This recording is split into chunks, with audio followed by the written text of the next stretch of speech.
Everyone, this is C Deepika Jain here and welcome back to my YouTube channel.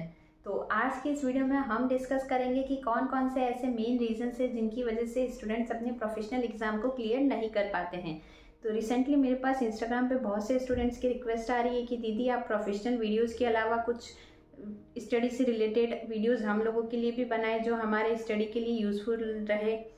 तो आज की जो ये वीडियो है वो स्पेशली मैंने उन स्टूडेंट्स के लिए बनाई है जो काफ़ी अटेम्प्ट से अपने एग्ज़ाम जो है उसको क्लियर नहीं कर पा रहे हैं, या वो कौन कौन सी ऐसी मिस्टेक्स है जो कि एग्ज़ाम टाइम में करते हैं जिसकी वजह से उनका एग्ज़ाम जो है वो क्लियर नहीं हो पाता है। तो अगर आप भी CA, CME या CS कर रहे हैं तो ये वीडियो आपके लिए यूज़फुल हो सकती है। तो फर्स्ट जो मेन रीज़न है आपके एग्ज़ाम में पास नहीं होने का वो है not covering whole syllabus during exam time. तो हम सभी को पता है कि जो प्रोफेशनल एग्ज़ाम्स होते हैं उनका सिलेबस वैसे भी बहुत लेंदी होता है जो 1 या 1.5 दिन में पूरा नहीं हो पाता है। तो आप कोशिश ये करें कि जो छोटे छोटे जो चैप्टर्स हैं उनके समराइज नोट्स जो है वो प्रिपेयर कर लें ताकि एग्ज़ाम टाइम में आपका ज़्यादा टाइम जो है वो उन पर कंज्यूम ना हो। तो जब भी आप रिविजिट करने बैठे लास्ट टाइम में एग्ज़ाम के, तो आप कोशिश ये करें कि आप अपने जो नोट्स है उसको इस तरीके से प्रिपेयर करें कि आपको जो एग्ज़ाम टाइम में 1 या 1.5 दिन का जो टाइम मिलता है उसमें आपके जो सारे जो चैप्टर्स है वो एक बार के आपके कवर हो जाए ताकि एग्ज़ाम में अगर आ भी जाए तो आप उसको कर सके, आपको उसको स्किप ना करना पड़े। क्योंकि क्या होता है ना कि कई बार हम जिन चैप्टर्स को छोड़ के जाते हैं वही हमारे एग्ज़ाम में आ जाते हैं और हम अगर करके ही नहीं गए हैं उसकी तैयारी तो हम एग्ज़ाम में कैसे लिखेंगे, तो उस वजह से भी हमारे जो मार्क्स है वो कम हो जाते हैं। तो आप कोशिश ये करें कि आप अपने जो सिलेबस है उसको इस तरीके से प्रिपेयर करके रखें कि आपका जो पूरा का पूरा सिलेबस है वो ड्यूरिंग एग्जाम टाइम जो भी आपको 1 या 1.5 दिन का टाइम मिलता है उसमें आप उसको पूरा कर सकें। सेकेंड रीज़न जो मेन फेल होने का है वो है not attempting 100 marks question paper. तो कई सारे स्टूडेंट्स होते हैं जो कि एग्जाम टाइम में जैसे प्रैक्टिकल जो हमारे पेपर आते हैं उनमें 60 या 65 या 70 नंबर का ही पेपर अटेंड कर पाते हैं। अगर आप 60 या 70 नंबर का ही करेंगे तो आपके एग्जामिनेशन कैसे आएगी प्रैक्टिकल पेपर में।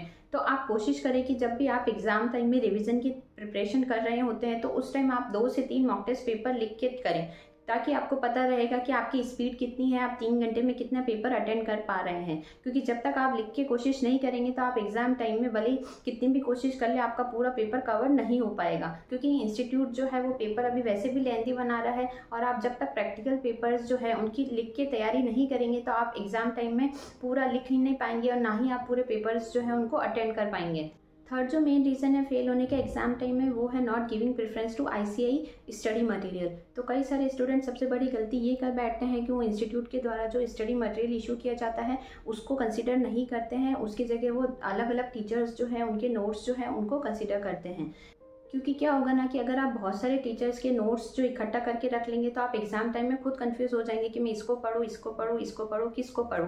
तो आप कोशिश ये करें कि जो आपको बेस्ट टीचर लगता है बस आप उसी के नोट्स जो है उसी को ही एग्जाम टाइम में कंसिडर करें। सारे स्टूडेंट्स तो ये होता है कि मैं ये भी पढ़ लूँगा, वो भी पढ़ लूँगा, वो भी, तो ऐसा करके बहुत सारे अपने रूम में इतने सारे टीचर्स की बुक्स जो है उनको कलेक्ट कर लेते हैं और जब 1 या 1.5 दिन का टाइम होता है तो उनको समझ ही नहीं आता कि मैं इसमें से पढूं, इसमें से पढूं। तो आपको कोशिश ये करनी है कि आप एग्जाम टाइम में फर्स्ट प्रायोरिटी में इंस्टीट्यूट के जो मटेरियल्स हैं उनको कंसिडर करें।